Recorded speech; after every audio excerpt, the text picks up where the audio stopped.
Bismillahirrahmanirrahim. Assalamualaikum warahmatullahi wabarakatuh. Perkenalkan, nama saya Erlin Sintiawati, NPM 2001081003, dosen pengampu Bapak Tri Andri Setiawan MPD, selaku dosen mata kuliah Fisiologi Tumbuhan. Di sini saya akan menjelaskan tentang konversi energi dalam fotosintesis asimilasi CO2. Yang pertama, yang A, yaitu kontrol kompleks stomatal, pertukaran gas daun dan kehilangan air. Epidermis daun mengandung pori-pori yang menyediakan pertukaran gas antara ruang udara internal dan lingkungan sekitar. Pembukaan atau stomata dibatasi oleh sepasang sel unik yang disebut sel penjaga. Dalam kebanyakan kasus, sel penjaga pada giliran disekeliling oleh sel-sel epidermis yang didiferensikan dan dispesialisasi yang disebut sel-sel anak perusahaan. Stomata bersama dengan sel penjaga yang berbatasan dan sel anak disebut sebagai kompleks stomata atau aparatus stomata. Ciri khas kompleks stomata adalah sepasang sel penjaga yang berfungsi sebagai kutub yang dioperasiokan secara hidraulis. Sel penjaga mengambil air dan membengkak untuk membuka pori ketika CO2 diperlukan untuk fotosintesis dan kehilangan air untuk menutup CO2 tidak diperlukan atau ketika tekanan air melebihi ketika pembuahan fotosintesis tanaman.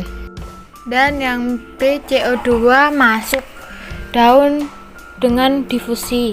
Difusi CO2 ke dalam daun melalui stoma lebih efisien daripada yang diperkirakan berdasarkan luas stoma saja. Pori stoma yang dibuka penuh biasanya berkurang lebar 5-15 cm dan panjang sekitar 20 cm. Dengan demikian, luas pori gabungan stoma terbuka berjumlah tidak lebih dari 0,5 hingga 2% dari total luas daun karena daun tidak mengandung pompa aktif. Semua CO2 yang diambil ke dalam daun untuk fotosintesis harus termasuk melalui difusi melalui pori-pori yang sangat kecil, dan orang mungkin berpikir bahwa difusi melalui area tersebut seperti itu akan sangat terbatas, namun telah dihitung bahwa laju penyerapan CO2 oleh daun yang berfotosintesis secara aktif dapat mendekati 70% dari laju di atas permukaan penyerapan dengan luas yang setara dengan luas permukaan yang menyerap. Dan yang C, bagaimana stomata membuka dan menutup. Ketentuan pendorong untuk membuka stomata diketahui dengan penyerapan osmotik air oleh sel penjaga dan akibatnya peningkatan tekanan hidrostatik. Hasilnya adalah deformasi sel-sel yang berlawanan yang meningkatkan ukuran bukan di antara mereka. Dalam kasus sel penjaga elpis, dinding yang menebal menjadi cekung, sedangkan dalam sel pembentuk halter pegangannya terpisah tetapi tetap saja sejajar. Yang A, cahaya dan karbon dioksida sangat membuka stomata. Baik cahaya maupun CO2 tampaknya memberikan kontribusi substantif terhadap siklus harian pergerakan stomata. Efeknya juga sangat erat, yang membuatnya sangat sulit untuk membedakan kontribusi relatifnya. Secara umum, konsentrasi CO2 yang rendah dan cahaya merangsang membuka, sementara konsentrasi CO2 yang sangat tinggi menyebabkan penutupan yang cepat. Bahkan dalam cahaya, respons stomata adalah konsentrasi CO2 intraseluler dalam sel Yang B. Gerakan stomata mengikuti ritme endogen. Banyak proses biologis mengalami fluktuasi periodik yang bertahan dalam edisi lingkungan yang konstan. Fenomena ini yang dikenal sebagai ritme endogen. Dan yang selanjutnya yang D. Stomata juga dikendalikan oleh faktor lingkungan eksternal. Peran utama stomata adalah untuk menginginkan masuk CO2 ke dalam daun untuk fotosintesis, sementara pada saat yang sama mencegah kehilangan air yang berlebihan. Dalam pengertian ini, mereka jelas melayani fungsi hemostasis. Mereka beroperasi untuk mempertahankan keteguhan lingkungan internal daun, maka tidak mengherankan jika menemukan bahwa pergerakan stoma diatur oleh berbagai faktor lingkungan dan internal seperti cahaya, kadar CO2, status air tanaman, dan suhunya. Yang selanjutnya yang E. Gerakan stomata mengikuti ritme endogen. Banyak proses biologis mengalami fluktuasi produk yang bertahan di bawah kondisi lingkungan yang konstan. Fenomena ini yang dikenal sebagai ritme endogen dibahas lebih lanjut dalam bab 25. Ditunjukkan bahwa pembukaan dan penutupan stomata pada daun Triskatia berlangsung setidaknya selama 3 hari, meskipun tanaman dipelihara di bawah cahaya terus-menerus. Sebuah perioditas sekitar 24 jam dipertahankan meskipun waktu pembukaan atau penutupan berpat digeser oleh periode gelap 6 jam.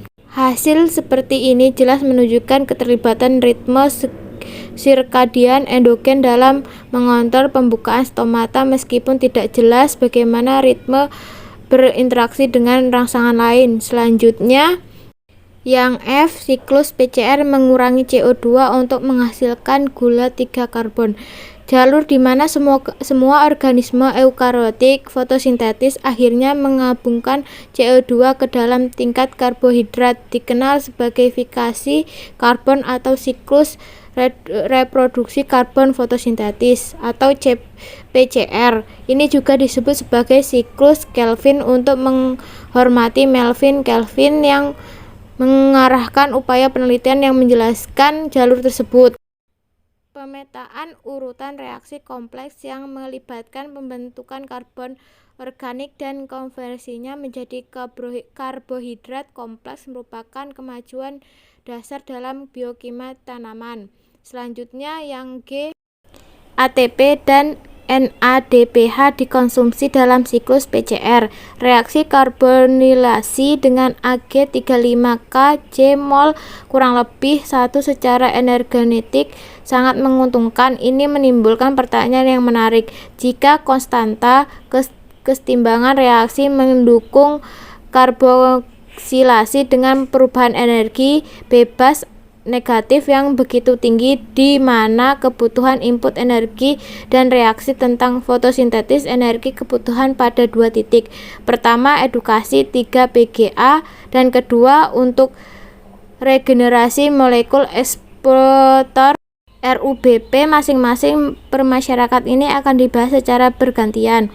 Agar kompleks terus mengambil CO2, kondisi harus dipenuhi. Pertama, molekul produk PGA harus terus-menerus dihilangkan, dan kedua, ketentuan harus untuk mempertahankan persokaan molekul akseptor RUBP yang memadai. Keduanya membutuhkan energi dalam bentuk ATP dan NADP. Selanjutnya yang H. Enzim PCR lainnya juga diatur oleh cahaya. Rubisco bukan satu-satunya enzim siklus PCR yang membantu aktivasi cahaya. Studi dengan sel alga, daun, dan Chloroplast tersolasi telah menunjukkan bahwa aktivitas setidaknya 4 enzim siklus PCR lainnya juga dirangsang oleh cahaya. Yang I. Chloroplast tanaman C3 juga menampilkan proses oksidasi karbon yang bersaing. Metode yang paling banyak digunakan untuk menilai laju fotosintesis di seluruh sel, misalnya alga atau tanaman utuh adalah untuk mengukur pertukaran gas baik penyerapan CO2 atau evaluasi OZ. Ini adalah proses yang paling rumit karena ada beberapa reaksi metabolisme yang berada dan saling yang berkontribusi pada pertukaran gas sel alga atau daun tanaman yang lebih tinggi.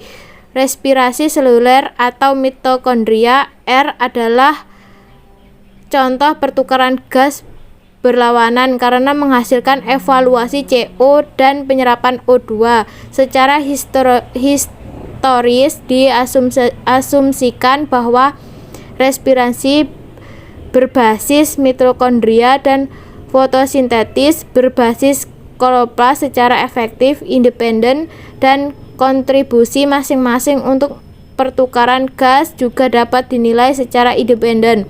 Satu argumen menyatakan bahwa fotosintesis dapat memasok seluruh kebutuhan energi daun secara langsung dan mitokondria secara konsekuensi akan mati dalam cahaya.